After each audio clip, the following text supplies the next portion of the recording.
Welcome to The Fire Within. I'm your host, Joel Young. The Fire Within is your weekly talk show that focuses on entrepreneurship and the genuine entrepreneurs that we have in the Okanagan region. Before I introduce tonight our guest, I want to share with you, our viewers, some powerful statistics that I just recently discovered in direct relationship to our guest this evening. And I'm going to start with, did you know? Did you know that in the world of online games throughout the entire world, $22.8 billion are spent on games in the United States alone. 270 million hours per day is spent on gaming. 1.2 billion casual game players. Well, I can hardly believe these statistics. And 29% of internet time is spent on online games. Amazing statistics. Let me repeat myself.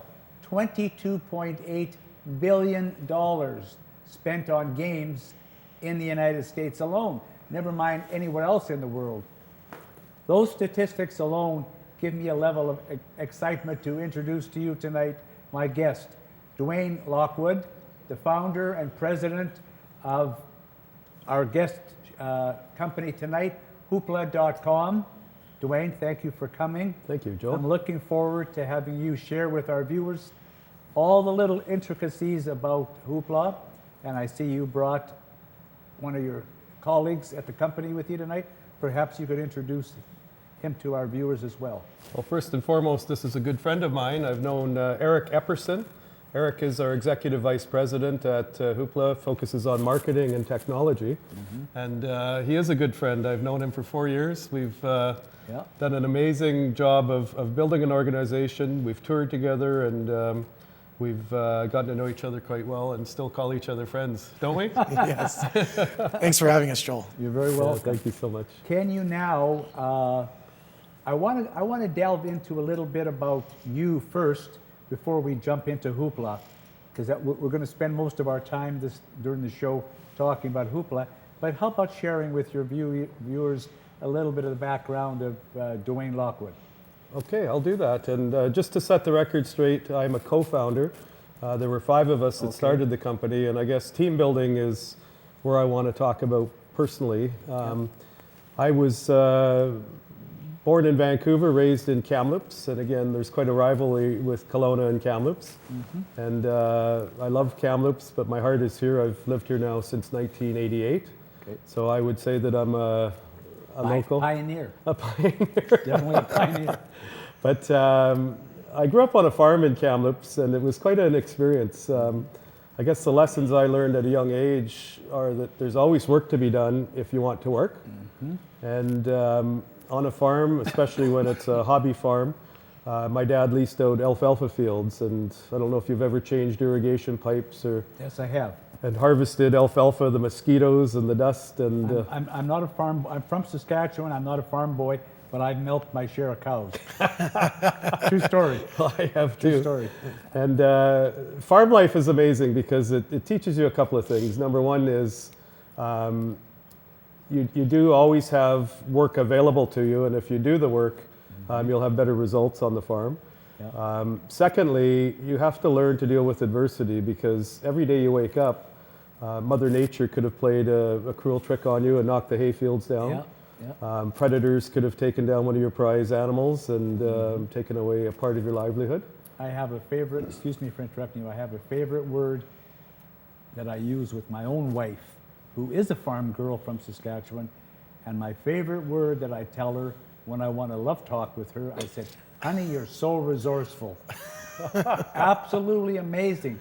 My wife, as a farm girl, looks at situations and doesn't say, I wonder if I can do it. She does it. And I think that's indicative of a farm life attitude. Well, and my mom used to say there really aren't problems, there's just solutions waiting to happen. So exactly. I found it to be just an amazing, at the time I probably hated it because there was always work when my friends were out goofing off. That's right. Having a good time and you were working. But it does teach you that the saying I always heard was, the harder you work, the luckier you get. Yeah. And if you do the right things, often the right things pan out. So. No, I like that. I like that. So it was a great upbringing, and I had 3 brothers, and because we were isolated, we learned to be friends. We squabbled like all brothers do. But again, that's where I think a lot of my mediation skills came in, is just keeping my brothers from killing themselves or killing each other. Yeah, or killing you, for that matter. That's right. So the lessons I learned in my youth, I wouldn't trade them for anything, and really prepared me for my later life, which was financial services. I did have a short vignette after graduating from high school where I became a journeyman carpenter. Okay. And then soon after that, Randy Rhoda, I don't know if you remember Randy, was an NHL hockey player. Yes, I do, now that as soon as you said NHL, I remembered right away. From Revelstoke, and he retired to Kamloops, and he was quite a well-known figure. And through getting to know Randy, I developed an interest in financial services, and it was Mutual Life of Canada at the time. Yep. And I started very young in that industry, and then was transferred to Kitchener, Ontario, to the head office to look at a manager training program. Yep. And when I was profiled, it was the mediation skills that really gave me high marks to be moved into a pretty prestigious role as a manager with Mutual Life. Yep. And when they said, "How did you learn these mediation skills?" I said, "From breaking up fights with my brothers and, at high school." Truth hurts. Well, it does. So that led to a posting here in Kelowna. My first posting was as assistant manager here in Kelowna under a brilliant man, Ed Watson, one of the top managers in the whole company. And I got to mentor under him for about 4 years. And when he decided to retire, I put my name in with, I think there was about 30 other managers. You can imagine the prairie managers would like to move to Kelowna. That's right. Yeah, I bet. All across Canada. So I ended up being in a competition with about 30 different managers. From different locations. Yeah, that wanted to transfer here, and luckily we were appointed as branch manager. My wife and I were thrilled to just stay here in Kelowna. Good for you. And from there we took our local office to #1 in Canada a couple of times. Okay, good. And just a wonderful place to raise children and having a vibrant career. There's very vibrant financial services. Have you interviewed or worked with anybody from Abacus, the Financial Planners Association? Yes, I have. And I'm working now with a gentleman who's a financial advisor from Sun Life. Okay. Yeah. Great. And when I was in Saskatoon, I worked very closely with Sun Life because they were down the hall from my Saskatoon offices. Well, Sun Life is who I ultimately retired from because Yes. they purchased Clerica. The Mutual Life morphed into Clerica, and then Sun Life purchased them. So it's a wonderful career, and then it opened up an opportunity to become an entrepreneur. So Terrific. Now, and you've been retired from that entity for how long now? 4 years now. Just 4 years. yeah. All right. So then is this a good time a good segue into your entrepreneurial venture? I think so. Take it away, Dwayne. About 4 years ago, I was approached by a wonderful couple, Jamel Emeranini and Dana Fox. They're a local couple here. And they had a desire to start a game site that would be an alternative to online gambling. And people's perspective on online gambling are all over the map, I find. But my personal views are that online gambling can really allow people in the comfort of their own home the ability to really hurt themselves. They can run up their credit cards Really quickly. very quickly, and the statistics on online gambling are quite shocking, actually. High degree of bankruptcies, marital breakups, and suicides. Oh, So that stuff I haven't heard. So it's quite shocking, and this young couple wanted to have an alternative to online gambling. So I was introduced to them, and was quite intrigued with both of, they both had kind hearts and they wanted to do something significant. And when I heard their story, I was quite drawn into that. So we agreed that if we were going to go forward, we needed to have people with different skill sets that would really found a new company. So we brought in another individual who's quite known here in town, quite well known. He had started some startups before, so he had some startup experience and had a few more years under his belt than we did. And he actually knew Eric. He had worked with Eric, and we maybe won't tell that story. But Eric was recruited into the founding group of partners as well. So we had somebody with startup experience, the couple that had the idea and had skill sets in managing business. I had expertise in building teams and holding creative people together. Good. And Absolute requisite for an entrepreneurial team creation. well, and it's interesting. People often ask, what's the biggest ingredient to being a successful entrepreneur? And often it is team building and bringing quality people together, and also decision making. I mean, I talk to so many people that are scared to make decisions, and often big decisions you have to take seriously, and you have to get as much information as you can. Yeah, an entrepreneur, I've said it so many times on air and off air, the two cornerstones of entrepreneurship are innovation and creativity. But you can have the greatest idea in the world, have the most beautiful business plan in the world, and if you do nothing about it and don't take the first step, Don't make a in other decision. words, take action, make the decision, then it's for naught. Well, that's very true. And one of the things that empowered me to start this project was the fact that we had a diverse team, and really bringing Eric in, who had history in marketing.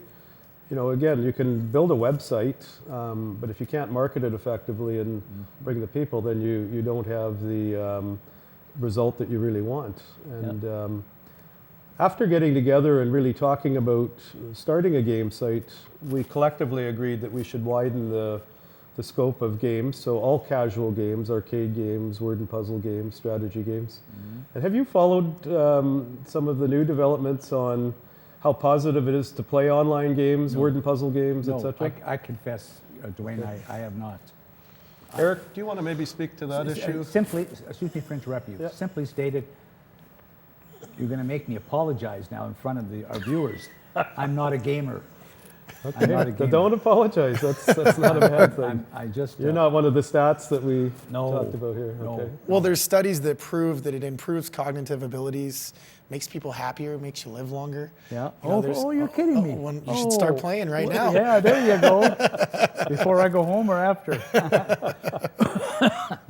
So we looked at the positive scientific research that's been done saying that this is a good thing. Yep. So we don't have to be ashamed about starting a site. I know when I told my mother that I was going to be involved in an online game site, she got all upset and said, people shouldn't sit in front of the computers as much as they do. And I said, well, they're already doing it.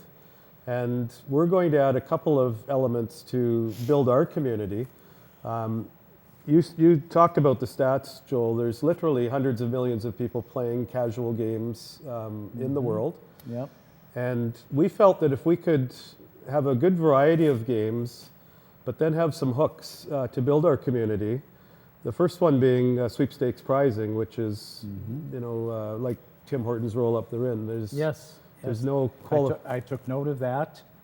Excuse me for interrupting you. No, again. it's okay. The two other words that I wanted to leave for you to describe were the sweepstakes, the prizes, and secondly, the charities. So the sweepstakes prizing, we felt there were a few other game sites out there that were doing sweepstakes prizing in a small way, water bottles, T-shirts, things like that. And Eric did some research and said, what if we can bring in weekly prizes that are bigger, and then monthly if we could do trips.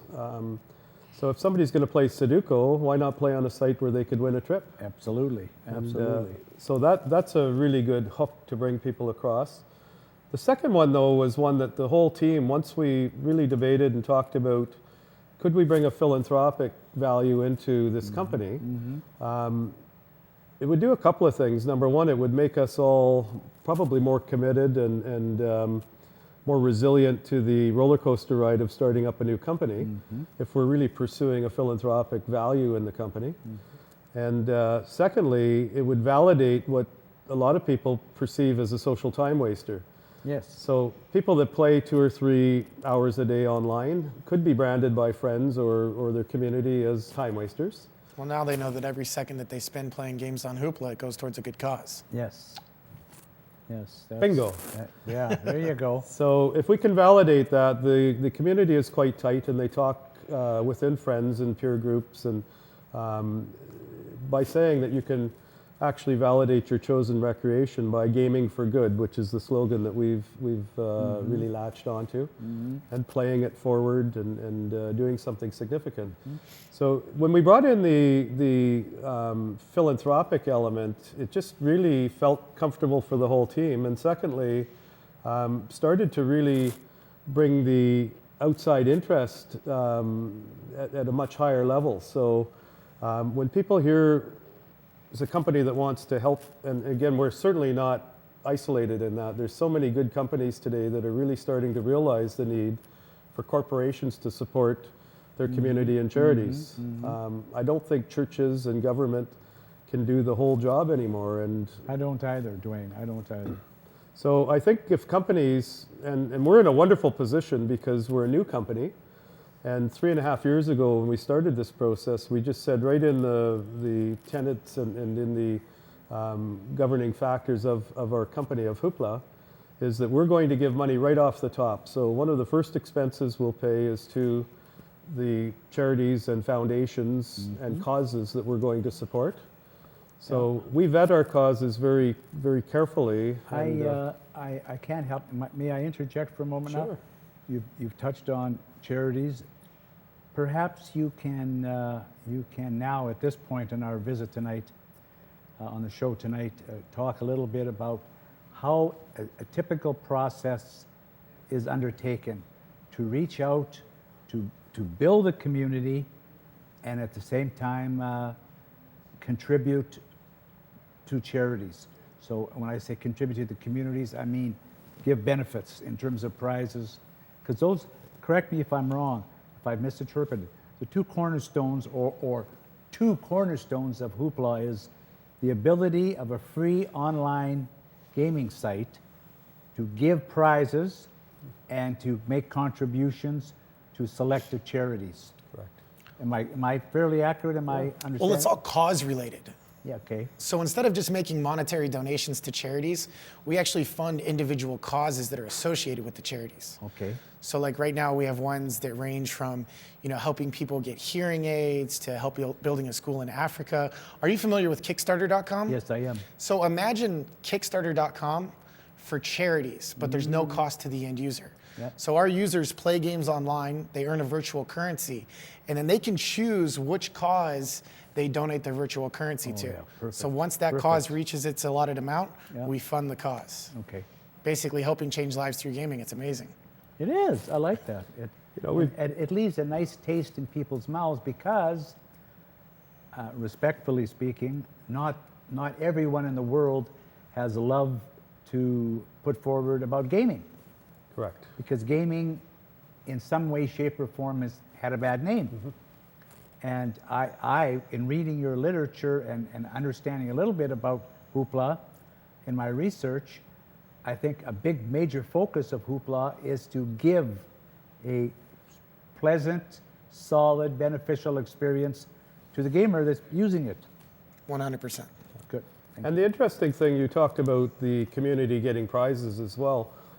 We can only give prizes to jurisdictions that we've been given certification for. So right now it's North America and UK at this point in time. Correct. And we'll watch for our hotspots in the world. Anybody in the world can sign on to hoopla.com, Okay.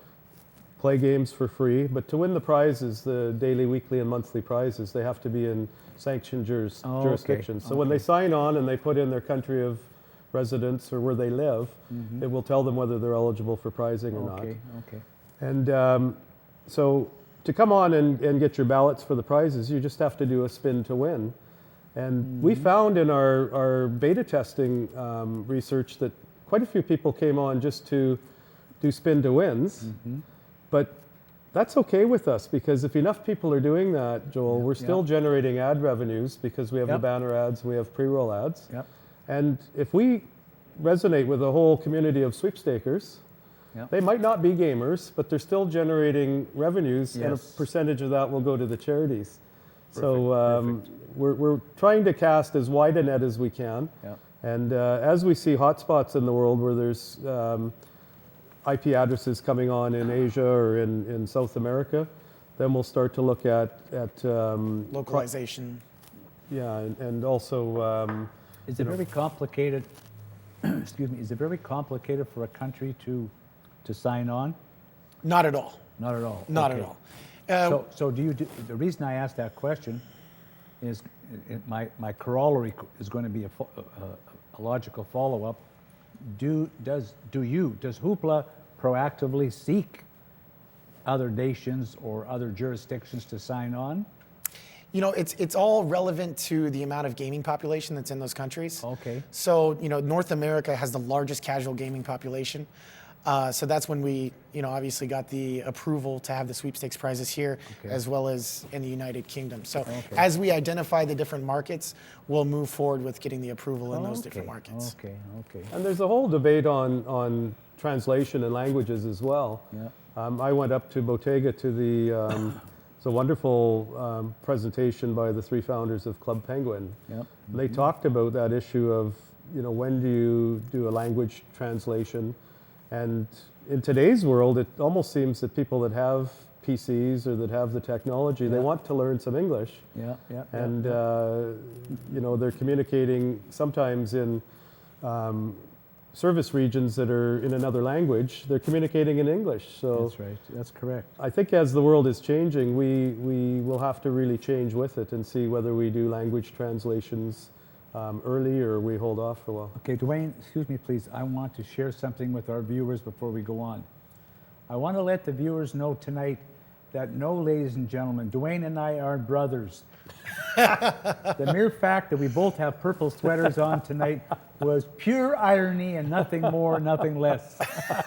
Well, it's my corporate colors, so I couldn't, and purple's my very favorite color for years and years and years and years and years. it's funny. In our office over the last while, everybody started to, as they refresh their wardrobe or buy new things, it has purple in it, and Yeah. so How does Hoopla set aside to go about and aggressively market the corporation and its intent and spirit? well, I I guess think that's important. yeah, it really is. And I guess, you know, when we say that we want to be supporting and helping drive social change in the world, Yeah, good. then we have to ensure that we're living our brand and trying to do what we can locally. So, you know, the old saying, it's more blessed to give than receive. I know at Christmas this year, we really helped bolster our spirits and get energy by helping a local family here through Shine the Light Project. And we want to do a lot more locally here over the next while to really help our community.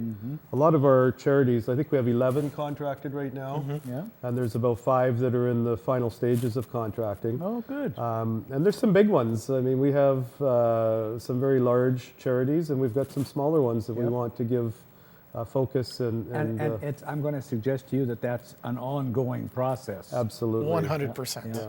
Yeah. Ladies and gentlemen, our viewers tonight, I can't help it. Dwayne invited me to visit the corporate offices in Kelowna and recently, and I discovered that he is a traveling roadshow. Travels all over North America, just like a ping pong ball, eh? In the last couple of weeks, you visited many cities in North America, right? Yeah, no, it's wonderful to be drawn into the charities that we're supporting, into their Terrific. functions, Yep. and they're looking for content in their meetings. So Yep. if you can go and help MC, or if you can, my forte is writing corny poems, but it Okay. gets some laughs and helps to entertain. I do that too. So once you have relationship with these different charities, people attend some of the charitable functions that have their own foundations and charities, and everybody's looking for eyeballs so that people know their brand, and they're looking for contributions. Yeah.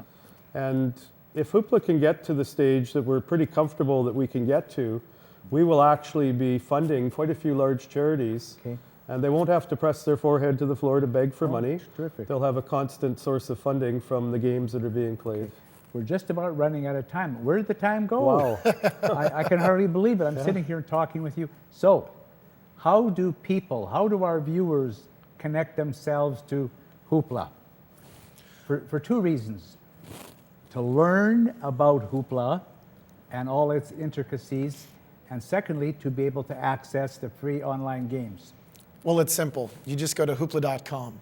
That's it. There's a video right there on the homepage that explains how the entire website works. Oh, perfect. It's just a minute long. I highly recommend watching it. Okay. And then get to gaming.